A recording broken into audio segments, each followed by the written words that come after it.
Welcome, friends. This is James Corbett of CorbettReport.com. And I'm James Evan Pilato of MediaMonarchy.com, and you are tuned in to the latest episode of The New World Next Week, our long-running weekly video series that gives you the context and the subtext of some of the most important stories going on in the alternative media, the mainstream media, and just open source intelligence in general. James, we'll begin with the drugs this week from Japan Today and from your own Twitter feed at Corbett Report. Afghan opium output soars to record level. Again, Afghanistan's opium production surged this year to record levels despite international efforts over the past decade to wean the country off the narcotics trade, according to a report released Wednesday by the United Nations Drug Control Agency. The harvest this past May resulted in a staggering 5,500 metric tons of opium, 49% higher than last year and more than the combined output of the rest of the world. Even Afghan provinces with some past successes in combating poppy cultivation saw those trends reversed, according to this year's annual UN Office on Drugs and Crime report. And if you jump down to the bottom of the article, James, it notes it wasn't all bad news in this report, which said Afghanistan has expanded its social services to deal with a growing addiction problem at home, which in a way would seem to be a positive thing. But in my mind, all I can think of is the disease industry that we've got set up and running here in the States. James? Well, exactly right. And again, who can really be surprised by this headline, because it seems to come around pretty much every year, and it certainly hasn't been every single year of the NATO occupation that Afghanistan has hit new record highs in terms of opium production, but it has been, I think, more years than not, it is a new record high, and I'm sick to death of seeing this headline and seeing this exact same excuses being trumpeted every single time about why, oh, well, we just couldn't eradicate this year because the crop was damaged last year, so farmers were trying to make up, and blah, blah, blah, blah, blah. All the same excuses every single time. Opium production continues to hit records every single year. The opium continues to be funneled out by NATO through the auspices of NATO, exactly as the Gladio B plan has it, that we've been talking about with Sibel Edmonds on this program this year. So it just continues to roll on like a freight train, and we have, of course, as always, the mustachioed Geraldos of the corporate prostitute media who are always there to give the interviews to the U.S. Troops that are guarding the opium crops and saying, oh, this must be really hurting your gut to have to do this, but you have to do it in the name of patriotism and Uncle Sam or something like that. And it's absolutely disgusting, and it's going to continue to happen as long as the US and NATO remains in Afghanistan, which they're supposed to pull out next year, but I think we all know that's not going to happen. James, I forgot to check before we hit the airwaves this time. Surely in our last 4 years of doing New World Next Week, I feel that maybe we've reported on the record output of opium. So I'm assuming that's going to happen, and I'm assuming we'll include that in the show notes, just as well your recent work on the Gladio B operations. And yeah, a link of, Geraldo talking to the troops about guarding the drugs. In a somewhat related note, James, it struck me when we first mentioned the United Nations, I thought, oh, wait, there was some other story this past week at the United Nations. So we'll include that in the relateds from Al Jazeera. U.S. and Israel lose UNESCO voting rights. Both countries stopped paying the UN agency in protest over a 2011 UNESCO decision granting membership to Palestine. So we'll leave that like the other trails that we always do for folks to go research for themselves. Like I said, we'll include all the links for you to check this out. A way for you to get involved in submitting stories, we mention as well using hashtag New World Next Week on Twitter, and one of our favorite story submitters is on Twitter at GJ Salisbury, and he submitted our second story this week. British spy agency GCHQ set up a faked LinkedIn and Slashdot pages to plant malware. German newspaper Der Spiegel reports that the British spy agency GCHQ set up faked LinkedIn and Slashdot pages to plant malware within Belgacom, a Belgian telecommunications company. Using a method called quantum insert, the GCHQ was reportedly able to preempt legitimate access to the websites, redirecting the employees to fake sites that compromised their computers. Der Spiegel reports that the GCHQ and, lest we forget, the NSA were also able to infiltrate the Vienna headquarters of the Organization of Petroleum Exporting Companies, better known, rather countries. It's a Freudian slip there, perhaps, OPEC. The report is the latest based on documents provided by whistleblower Edward Snowden. So, the back end. On September 20th, Der Spiegel reported that GCHQ hacked Belgacom under a project codenamed Operation Socialist in order to, quote, enable better exploitation, end quote, of the telecommunications provider.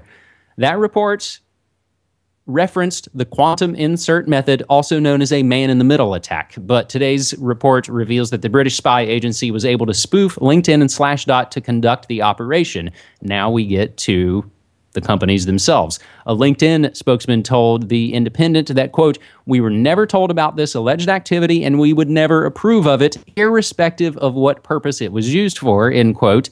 And Slashdot and their new parent company, Dice Holdings, provided a statement indicating that if any NSA compromises occurred through Slashdot, they were not known to the website's operators until the news was posted to the site itself on this last Sunday night, and we'll include a couple of other links about that. James, I do have a couple of relateds, but I'll throw this back to you. So fake LinkedIn. And so I just got that impression that I looked at it at first thinking it would be to trick users of the website, but it actually sounds like it's getting the employees of the website, James.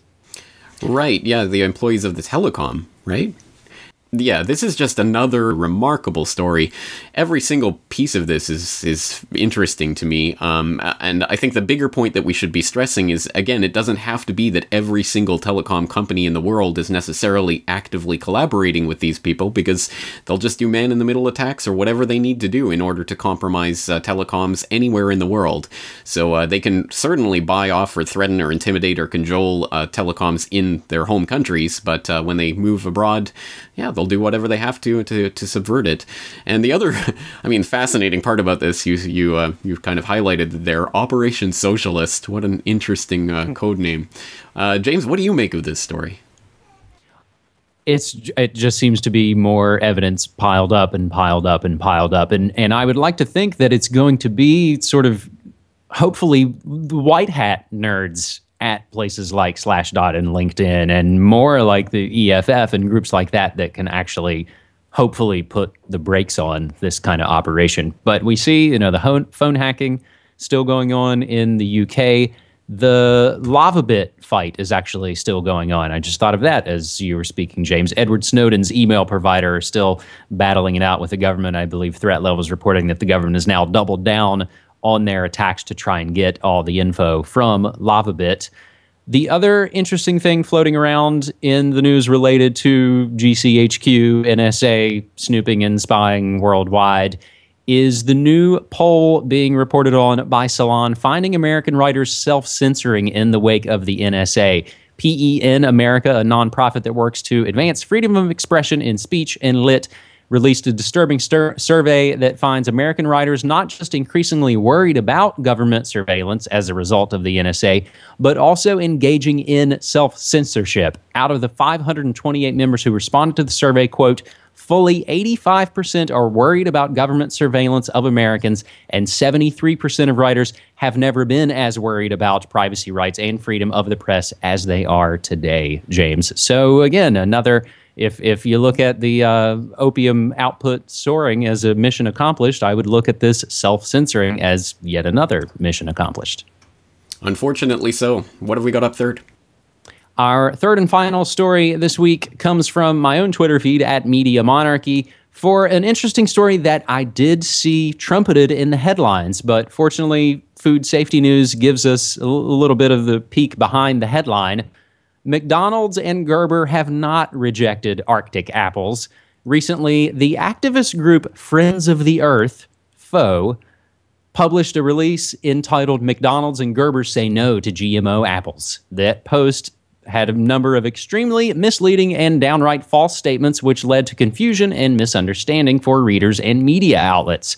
In a response to letters FO sent to the companies, McDonald's and Gerber, through their parent company, Nestle, replied by explaining they don't use Arctic apples and have no current plans to use them. That is 100% true, but it certainly does not signify a rejection of Arctic apples, and here's why. Arctic apples aren't approved for commercial use in the U.S. and Canada. Neither company has had an opportunity to test Arctic apples, nor are there any apples available for commercial sale. So, in truth, FO's position is a manufactured, deliberately misleading construct to better serve its own motivations. The interesting note, and I think as a whole, food safety news doesn't really seem to be against GMO foods. Now, there are other links that I'll include from op-ed that's a little anti-GMO. But I think it's telling. The last paragraph in this story. The real news story is the fact that after 3.5 years of robust due diligence and rigorous science review, the USDA's Animal and Plant Health Inspection Service has concluded that Arctic apples are safe for the environment and recommended they be approved for commercial planting. James?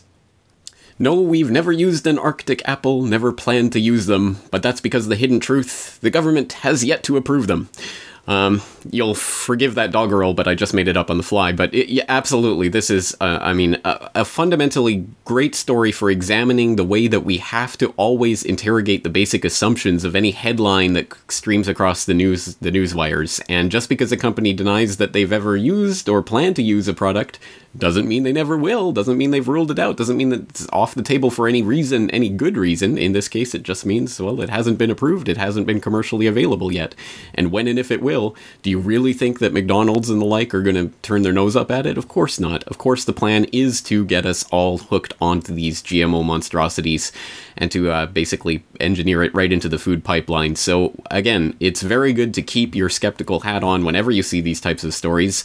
Whether they confirm what you believe or disconfirm, I think you should go and interrogate the sources and take a look at what they're actually saying and what the actual truth is. This is just another great example of that. So my hat's off to Food Safety News for putting this together.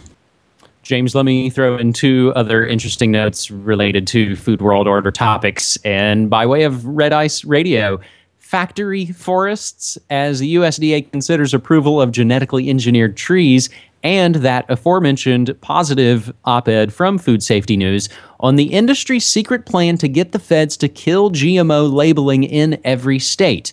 This is interesting. The dirty details contained in industry documents obtained from the Washington State Attorney General's office in the wake of a lawsuit brought against the Grocery Manufacturers Association for illegally concealing donors to the No on 522 campaign. Longtime watchers of New World Next Week know we've discussed Washington's recently defeated No on 522, the labeling of genetically modified foods.